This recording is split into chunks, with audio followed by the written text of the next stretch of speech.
ফুলকপির কালিয়া সবচেয়ে ভালো লাগে গরম গরম ভাতের সঙ্গে। সাদা ভাতের নরম স্বাদের সঙ্গে কালিয়া মশলাদার ঝোল দারুণভাবে মিশে যায়, বিশেষ করে লাঞ্চের সময়। এটি খুবই তৃপ্তিদায়ক। এখানে আমি প্রথমে জল বসিয়ে দিয়েছি, তারপর এখানে নেব 2 থেকে 3 মিনিটের মতো। ফুলকপিগুলি এইভাবে সাইজে কেটে নিতে হবে, আর বেশিক্ষণ সময় দিয়ে ভাপানোর দরকারই পড়বে না। ভাপালে এটি ভেতর থেকে যদি কোনো পোকামাকড় থেকে থাকে বের হয়ে যাবে। এছাড়া ভাপানোর কারণে খেতে কিন্তু দারুণ লাগে। এরপর যেটা আমি করবো, এখানে সর্ষের তেল একটু পরিমাণ মতো দিলাম, তারপর এর মধ্যে লবণ দিয়ে দিলাম 1/2 চামচের মতো, আর 1/2 চামচের মতো হলুদ দিয়ে দিলাম। তারপর তেলটার মধ্যে ভালোভাবে মিশিয়ে টুকরো করে রাখা আলুগুলি দিয়ে দিচ্ছি।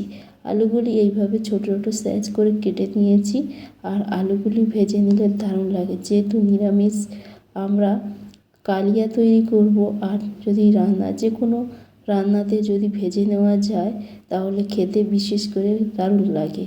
আলুগুলি হালকা করে ভেজে ফুলকপিও একসঙ্গে দিয়ে ভেজে নিচ্ছি।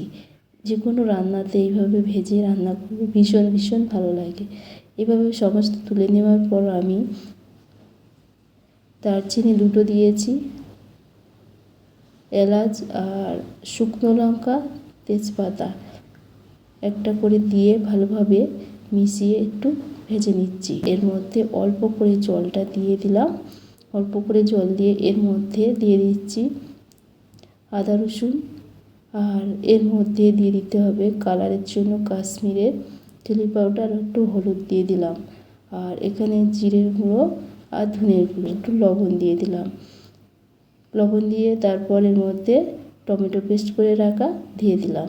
অল্প করে টমেটো পেস্টটা দিয়ে ভালো করে মশলাটি কষিয়ে নিতে হবে। ফুলকপির এই কালিয়াটা এত দারুণ লাগে, আর এর মধ্যে আর যদি দেওয়া যায় টক দই। আমি বিশেষ করে এইসব রান্নাতে কালিয়া বা যে কোনো ফুলকপি রান্নাতে আমি বিশেষ করে দিয়ে থাকি। টক দইটা দিলে এত মজার হয় বন্ধুরা, এইভাবে রান্নাটি একবার তৈরি করে দেখবেন। আর এরপর আমি দিয়ে দিলাম ফুলকপিটা দিয়ে ভালোভাবে মশলা কষিয়ে নিতে হবে। এইভাবে নাড়তে নাড়তে তৈরি করে নেবেন। এরপর ঢাকা দিয়ে আমি রেখে দিচ্ছি।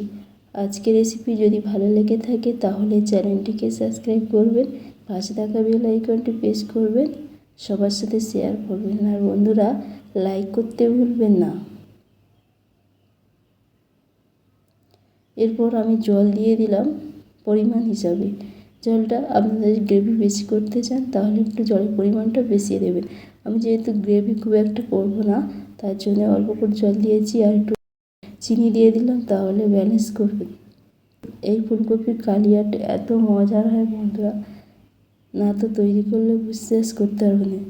এটি সব কিছুর সাথে আমরা শেয়ার করতে চাই।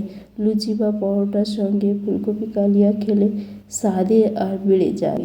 আর এর মধ্যে একটু লেবুর রস দিয়ে দিলাম, আর শেষে দিয়ে দিলাম গরম মশলা। ভালোভাবে মিশিয়ে নিলাম, দ্বিগুণ বাড়িয়ে দেয়। এর মধ্যে একটু ফুলকপির কালিয়া ভাত, রুটি, লুচি সব কিছুর সাথে শেয়ার করা যায়। আজকে ভিডিও কেমন লাগলো কমেন্ট করবে। এতক্ষণ ধৈর্য ধরে ভিডিওটি দেখার জন্য অসংখ্য ধন্যবাদ।